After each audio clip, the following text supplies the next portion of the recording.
ಎಷ್ಟಾಗಿದೆ ದರೋಡೆಗಳು? ಒಂದು ಮರ್ಡರ್ ಎಷ್ಟಾಗಿದೆ?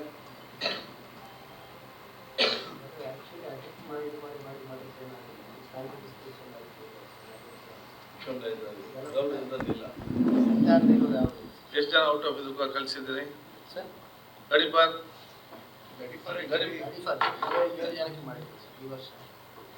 ಈ ವರ್ಷ 7 ಜನಕ್ಕೆ ಮಾಡಿದ್ವಿ ಸರ್. ನಮ್ಮಲ್ಲಿ ಗಲಾಟೆ ಮಾಡಿದ್ದಾಗ ಕೋಕ ಹಾಕ್ತಾ ಇದ್ವಿ ಸರ್. ಓಕೆ. ಎಷ್ಟು ಜನ ಕೋಕ ಆಗಿದೆ? 48 ಜನಕ್ಕೆ ಆಗಿದೆ ಸರ್. ಓಕೆ. ಸೊ ಫಿಯರ್ ಬರಬೇಕು ಆ್ಯಂಟಿ ಸೋಷಿಯಲ್ ಎಲಿಮೆಂಟ್ಸಿಗೆ.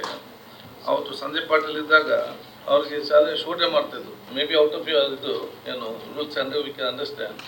ಬಟ್ 4-5 ಆದಾಗ I was a district minister. I am just ಉದಾಹರಣೆ.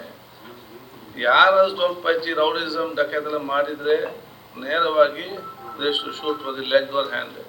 ನೀವು ನಂಬಲಿಕ್ಕಿಲ್ಲ, ಒಂದು ವಾರ ಎಲ್ಲ ರೌಡಿಗಳು ನಮ್ಮಲ್ಲಿ ಕ್ಯೂ ನಿಂತು, ಒಂದವ್ರ ತಾಯಿ ಜೊತೆಯಲ್ಲಿ ಅಥವಾ ಹೆಂಡತಿ ಜೊತೆಯಲ್ಲಿ ಅಥವಾ ಇನ್ನೂ ಮದುವೆ ಆಗೋರ ಜೊತೆಯಲ್ಲಿ ಒಂದು ಕಮಿಷನರ್ಗೆ ಹೇಳಿ ಇವನೆಲ್ಲ ಬಿಟ್ಟಿದ್ದಾನೆ, ಈಗ ರೌಡಿಸಮ್ ಎಲ್ಲ ಬಿಟ್ಟಿದ್ದಾನೆ, ನಾನೀಗ ಚೆನ್ನಾಗಿದ್ದೆ ಅಂತೇಳಿ ತಾಯಿ ಇನ್ನು ಮುಂದೆ ಆಗೋ ಹೆಂಡತಿ ಬಂದು ಕೂಗುದಿತ್ತು ಅಂದರೆ ಅಷ್ಟು ದೇವರು ಆ್ಯಂಡ್ ಕೆಲವು. ಸೊ ಆ ರೀತಿ ಒಂದು fair also rule we need ಕಾನೂನು ಕೂಡ ಬೇಕು. ಅದ್ರ ಜೊತೆ ಸ್ವಲ್ಪ ಎಕ್ಸ್ಟ್ರಾ ಫಿಯರ್ ಕೂಡ.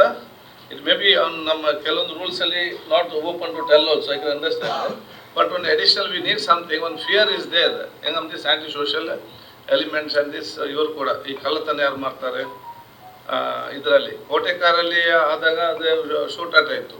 ಅದರ ನಂತರ ಯಾರು ಈ 4-5 ಜನ ಇದ್ದರು ಅವರು ನಾವು ಒಂದು ಸರೆಂಡರ್ ಆಗ್ತೇವೆ, ಒಂದು ಶೂಟ್ ಮಾಡಿ ಅಂತ ಹೇಳಿಕೊಂಡು ಬಹುಶಃ ಅಲ್ಲಿಂದ ನಮ್ಮ ಡಿಪಾರ್ಟ್ಮೆಂಟಿಗೆ ಹೆದರಿಕೆಯಿಂದ ಇರುವಂಥ ಜನರಿಗೆ ಈ ರೀತಿಯೇ ಸ್ವಲ್ಪ ಜಾಸ್ತಿ ಹೆದರಿಕೆ ಹೊತ್ತು ಕೊಡುವಂಥದ್ದು. ಸೊ ಅದು ಇನ್ನೂ ಕೂಡ ನಾವು ಸಿಸ್ಟಮ್ಯಾಟಿಕ್ ನಾವಿಲ್ಲಿ ಅದನ್ನು ತೆಗೆದುಕೊಂಡು ಹೋಗಬೇಕು.